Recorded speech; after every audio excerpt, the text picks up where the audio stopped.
After the bombing on Japan, nuclear weapons were produced more and more as time went on. Countries that had enough money began to expand and buy new arsenal.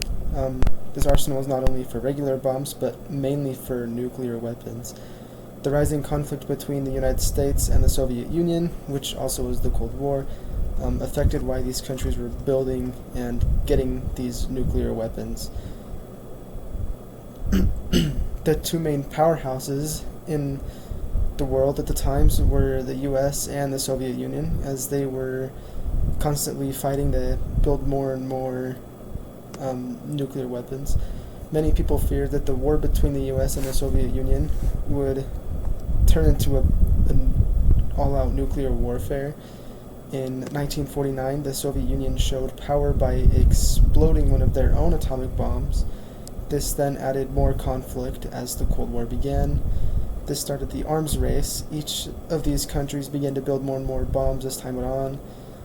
The US was very dedicated to this arms race, and they were the first country to create and test the hydrogen bomb, but a year later, the Soviet Union tested their own version of the bomb.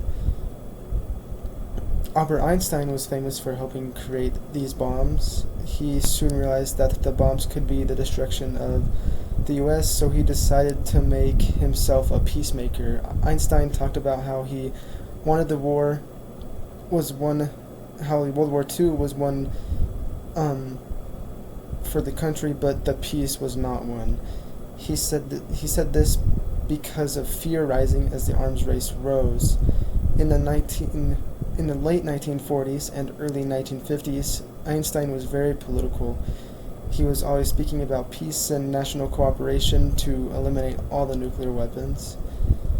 The people in the United States were very scared, and fear was always risen and always there to citizens and everyone else.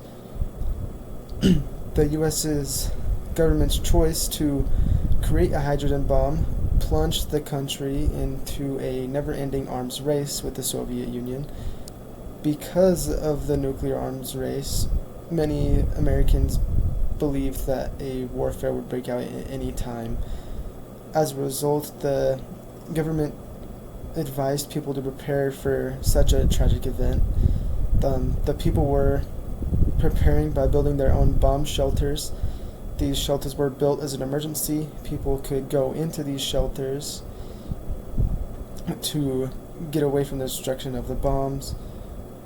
Many businesses boomed as new jobs rose to build these kind of bomb shelters. Companies were hired to build these shelters in people's homes for money. One thing that brought fear was MAD, or also known as mutually assured destruction. MAD assured that if one country were to attack another, the same amount of obliteration would be shown in effect to the country that first attacked. Overall, the arms race and rise of nuclear weapons was a fearful time for the United States, and it was very, very horrific.